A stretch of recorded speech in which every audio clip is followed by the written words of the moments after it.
अकेले चुनाव लड़कर किसको नुकसान पहुंचाएंगी मायावती। नमस्कार, मैं हूं उदय यादव। हिंदी वार्ता में आपका स्वागत है। मायावती ने निर्णय लिया है, फैसला किया है कि वे 2024 का लोकसभा चुनाव अकेले लड़ेंगी।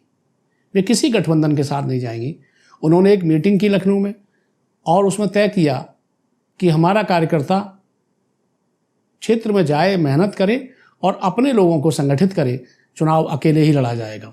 सवाल ये है कि मायावती का ये फैसला क्या सिर्फ बहुजन समाज पार्टी पर ही लागू होता है या उस दलित, पिछड़े, कमजोर वर्ग को भी प्रभावित करेगा जो वर्तमान सरकार के खिलाफ आंदोलित हो रहा है, एकजुट हो रहा है, क्योंकि उसके अधिकारों पर चोट की जा रही है।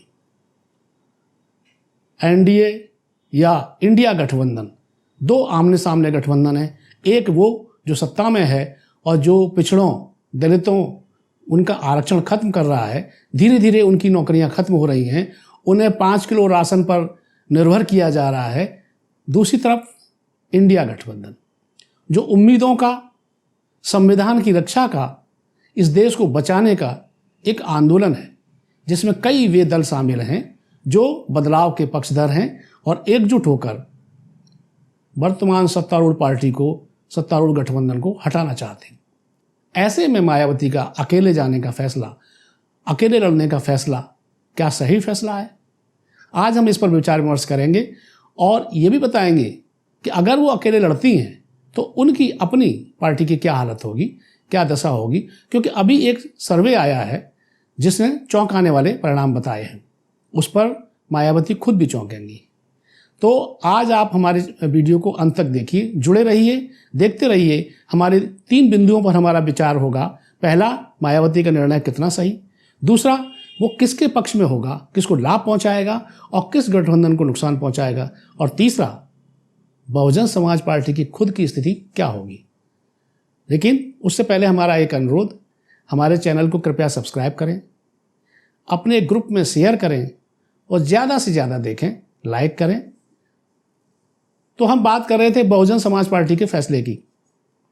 बहुजन समाज पार्टी वास्तव में एक आंदोलन थी जिसने देश के पिछड़े, कमजोर और वंचित वर्ग को संगठित किया।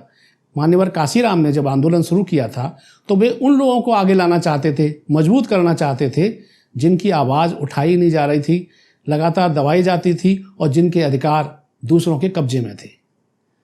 लेकिन धीरे धीरे जब बहुजन समाज पार्टी मजबूत हुई, 2007 में मायावती ने एक नारा दिया सोशल इंजीनियरिंग का, और सोशल इंजीनियरिंग के जरिए उन्होंने एक बदलाव की लहर पैदा की।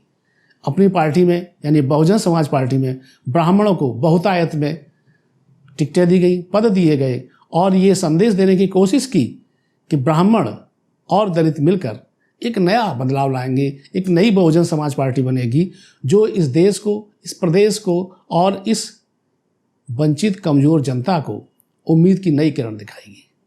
हुआ भी वही। बहुजन समाज पार्टी को 2007 में बम्पर वोट मिला। अकेले बहुजन समाज पार्टी 206 सीटें जीतकर बहुमत के साथ सत्ता में आई और ये एक नया संकेत था, नई हवा थी। उस समय बसपा का फैलाव कई राज्यों में हुआ।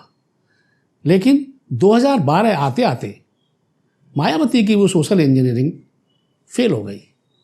ब्राह्मणों को उतनी सीटें नहीं मिली, मुस्लिम और दलित छिटक कर दूसरी पार्टियों में चला गया और समाजवादी पार्टी भारी बहुमत के साथ सत्ता में आ गई।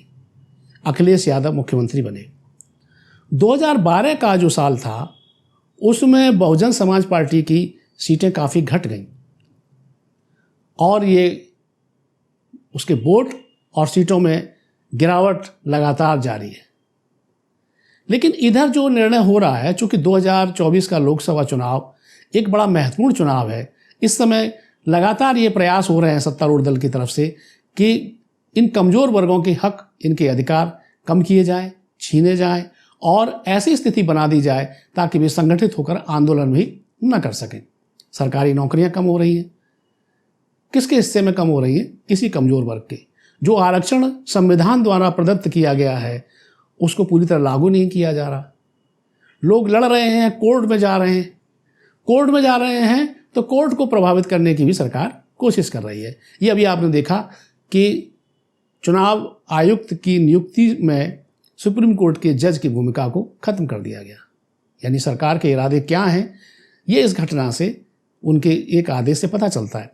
ऐसे में एक बड़ा नेता, उत्तर भारत का बड़ा दलित नेता, ये फैसला ले कि हम अकेले लड़ेंगे, तो सवाल उठता है, सवाल उठना भी चाहिए कि ऐसे दौर में जब सबको संगठित होना है तो वो नेता अकेला क्यों चलना चाह रहा है, उसकी मंशा क्या है, और उसके चुनाव अकेले लड़ने से क्या सत्तारूढ़ पार्टी को फायदा होगा। ये तो बड़ा स्वाभाविक है कि अगर वो अकेले चुनाव लड़ती हैं मायावती उत्तर प्रदेश में, तो जो 80 सीटें केंद्र में सरकार बनाने में महत्वपूर्ण भूमिका प्ले करती हैं, Bahujan Samaj party, Samajwadi party, Congress, Bharatiya Janata party, यही प्रमुख पार्टियां हैं उत्तर प्रदेश में जो सत्ता में जाने या किसी को रोकने में महत्वपूर्ण भूमिका निभाएंगी। भारतीय जनता पार्टी का प्रयास है कि 80 में से 80 सीटें हम जीतें। इधर मध्य प्रदेश, राजस्थान और छत्तीसगढ़ में भारतीय जनता पार्टी की जो हालत है वो साफ बता रही है कि मोदी का प्रभाव वहाँ खत्म हो रहा है और वो तीनों राज्य कांग्रेस जीतेगी। अगर ऐसा होता है तो बीजेपी की चिंताएं बहुत ज़्यादा बढ़ जाएंगी और उसकी निर्भरता उत्तर प्रदेश पर ज़्यादा होगी। उत्तर प्रदेश से ज़्यादा सीटें वो जीतेंगे, जितनी जीतेंगे वो उनके सत्ता में आने का रास्ता साफ करेंगे। जब बीजेपी की ये हालत है कि लोग उससे छिटक रहे हैं, दूर जा रहे हैं, तब मायावती अगर 80 सीटों पर अकेले चुनाव लड़ती हैं तो निश्चित है कि वो मुस्लिम, दलित और ओबीसी कैंडिडेट ज़्यादा उतारेंगी। अगर वो ऐसा करती हैं, जिसकी संभावना है, तो वोट किसका कटेगा? स्वाभाविक है कि वोट जो इंडिया गठबंधन है उसका नुकसान होगा, उसका वोट कटेगा, उसका मुस्लिम जाएगा और इससे भारतीय जनता पार्टी को मदद मिलेगी। क्या मायावती भारतीय जनता पार्टी की मदद करना चाहती हैं? ऐसा तो नहीं होना चाहिए। उनके इरादे क्या हैं ये तो नहीं मालूम, लेकिन ऐसा इसलिए नहीं होना चाहिए कि वो जिस वर्ग की बात करती हैं, जिस वर्ग की लड़ाई लड़ने की बात करती हैं, वही वर्ग इस समय पीड़ित है। ये तो यूट्यूबर्स की मेहरबानी है कि इसके माध्यम से इस कमज़ोर पक्ष की आवाज़ सामने आ रही है, वरना तो मीडिया की हालत आप जान रहे हैं, देख रहे हैं, चैनल सारे के सारे सत्ता के गीत गा रहे हैं। तो मायावती का ये फैसला बदलाव के विरोध में है। क्यों है? दूसरी ओर इंडिया गठबंधन की बात कर लें। इंडिया गठबंधन बेहद मजबूत है और उसके पक्ष में हवा बह रही है। राहुल गांधी की जो छवि है वो एक निर्भीक राजनेता की है। उस आदमी ने जिस तीव्रता से ये कहा कि मैं जेल जाने के लिए तैयार हूँ लेकिन माफ़ी नहीं मांगूंगा, उससे राहुल गांधी की छवि बहुत ज़बरदस्त एक मजबूत राजनेता की बनी है। भारत यात्रा के दौरान उन्होंने पूरे देश में घूमकर जिस तरह से भ्रष्टाचार, बेईमानी, सांप्रदायिकता के खिलाफ आवाज़ उठाई और जनता जिस तरह से उनके साथ आ रही है, भारतीय जनता पार्टी गठबंधन उससे चिंतित है। कर्नाटक ने संकेत दे दिया है। महाराष्ट्र में बार बार उनके प्रयास विफल हो रहे हैं। इन 3 राज्यों का जिनका हमने जिक्र किया, मध्य प्रदेश, झारखंड और राजस्थान, इन तीनों प्रदेशों में भारतीय जनता पार्टी बहुत बुरी हालत में फंसी हुई है, जिसमें मध्य प्रदेश तो 100% तय है कि मोदी का जादू वहां कुछ नहीं कर पाएगा।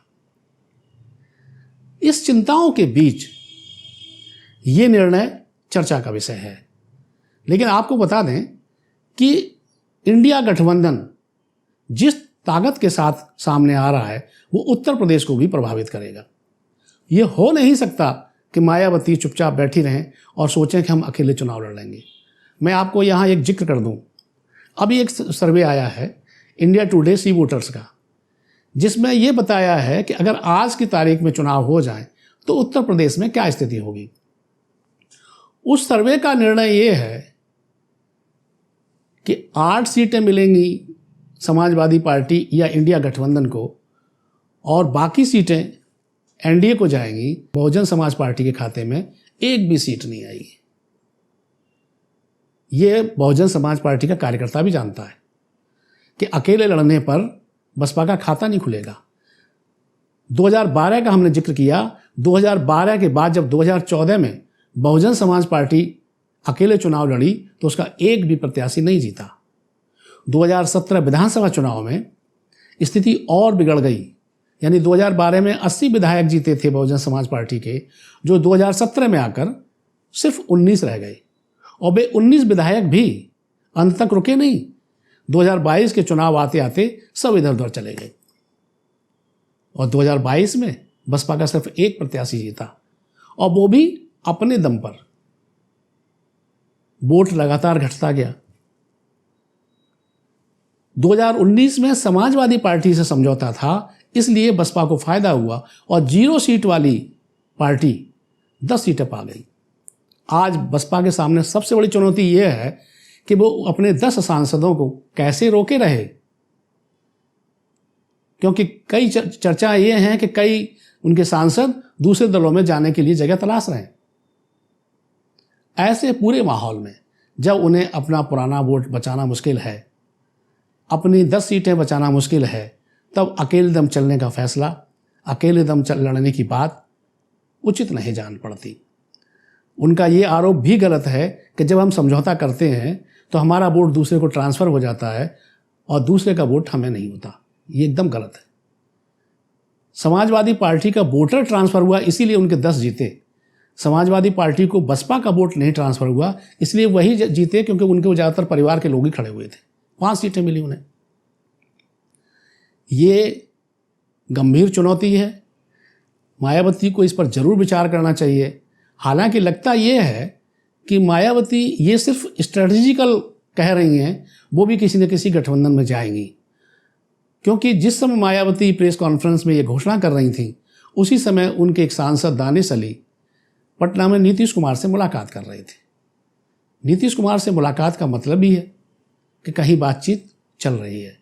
ये हो सकता है कि 2-3 महीने मायावती बार्गेनिंग करें और फिर कहीं अधिक सीटों की ज़रूरत पूरी होते ही गठबंधन में चले जाएं, और वो गठबंधन सिर्फ इंडिया अलायंस ही हो सकता है, क्योंकि विपक्ष का इस समय सत्तारूढ़ पार्टी के खिलाफ पूरे देश में जो हवा है वो मायावती को कभी लाभ नहीं देने वाली।